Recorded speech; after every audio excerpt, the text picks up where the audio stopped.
And welcome back. It is day 2 of our Wokeness Unraveled series, where we break down how racial ideology is dismantling some of the biggest institutions in our country. Yesterday, we spoke about the field of medicine. Today, we're taking on our classrooms, and there is a massive revolt underway right now. At least 165 local and national groups have rallied together to combat critical race theory in schools. Now, if you take a look at this map, the 5 states in red have banned it altogether, while the states in gray are still allowing the controversial curriculum in schools.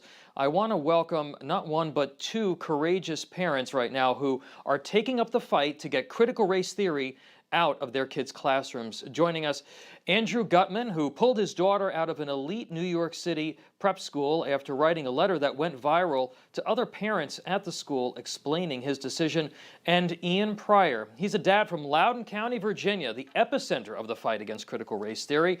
There was just another school board meeting there this afternoon, which we're gonna get to in a minute. But first, I want to go to you, Andrew. I'm going to start with you, and then I'd love Ian to answer the question as well.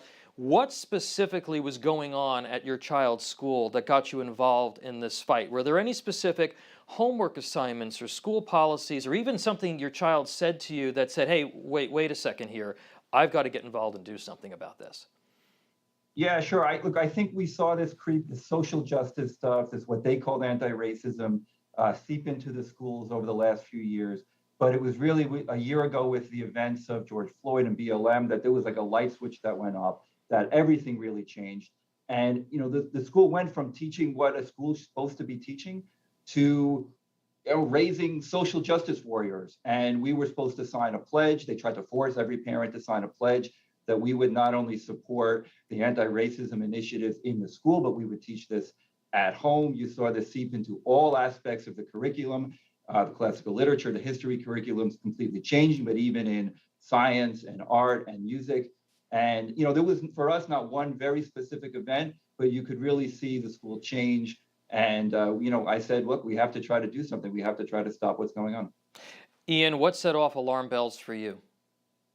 Well, what set off the alarm bells for me was in March when we had 6 of our school board members that were in a anti-racist Parents of Loudoun County Facebook group, along with several government officials. And what happened in that Facebook group were dozens of parents, their names, their areas of residence were all listed by these individuals for either opposing critical race theory or wanting to open schools. And, I think the feeling was, if this is what critical race theory is if this is what they're putting in our schools, some kind of list building, anti-First Amendment, it's my way or the highway, then we got to do something about it. So that's when we said, we're going to recall those 6 school board members that were part of that group. Andrew, and this is also for both of you, but Andrew, I'd like you to go first. What are some of the worst things that CRT is teaching our kids that are just flat out wrong? Well, I think, we're teaching our kids this victim and oppressor dichotomy, this demonizing kids because of their skin color. I mean, one thing that I saw in the school, my daughter, I remember she came home, or I came home from work, and she said, this wasn't even a race thing, which is, we should never hold the door open for someone disabled because that's a microaggression. So It's this whole movement. Is this really the world we want to live in? And it's not just race. It's on sexuality, on trans stuff, obviously on race. So there's so much going on here in this sort of progressive, woke stuff that these schools are doing.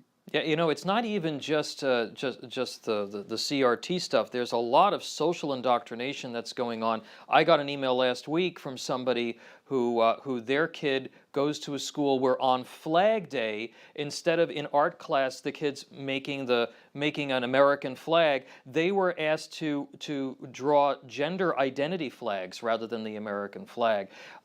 Ian, I'd like to get your take on that question, but I first want to welcome in Quisha King. She's going to join us now. She's also a mom from Jacksonville, Florida, and the co-chair of Northeast Florida chapter of Moms for Liberty. Quisha, let me just jump to Quisha first, if I can, Ian. What made you join this fight?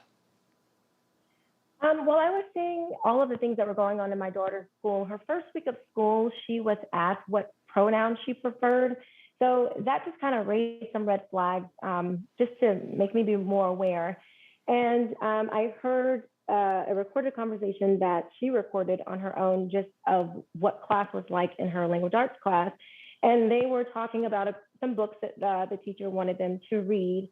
And I guess the books had some racial themes in there. And the conversation, instead of talking about the literature of the book, they went into the racial themes, and they were talking to the teacher was talking to the students according to their identity. So the Black children are the LGBTQ students, and the Asian students. And so it was just a very it wasn't academic. It was, they went into complaining about their grievances and how they felt discriminated against. And so I knew that this was a problem. And they were separating them out based on identity.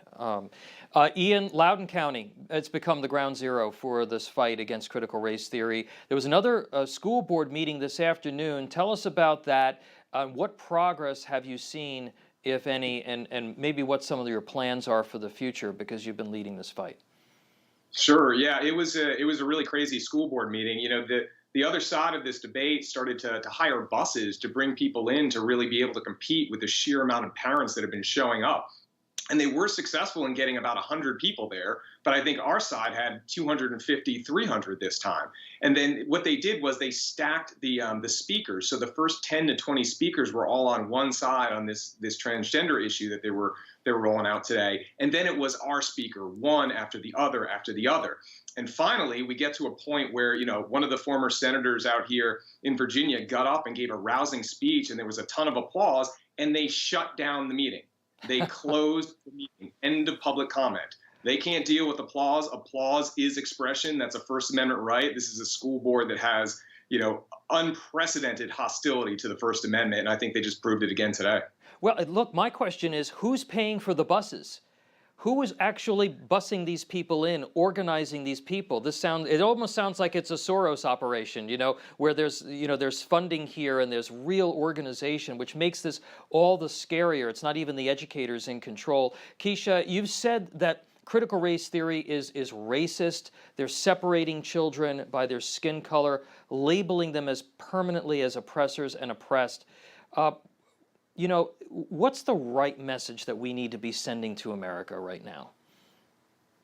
The right message that we need to send is that, of course, we need to learn all of America's history. Of course, we need to learn about all of the atrocities and the progress that we've made in this country.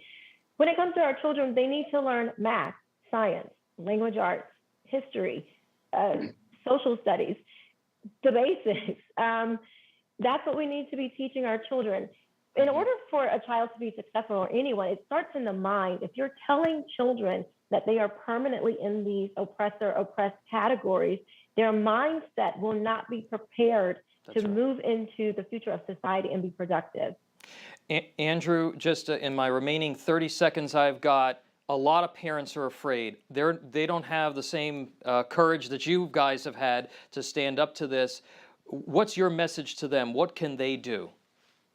Well, I would encourage as many people to speak out as they can, write letters to schools. The private school fight is a little bit different than the public school fight, but the more people we can rally to the cause, the more people that are willing to speak up. And I get it, in this age of cancel culture, it's really hard to do. But even if you do it anonymously, write letters, it's helpful, but putting your name to something is even more helpful. So the more people to speak up, it's the only way we're going to win this.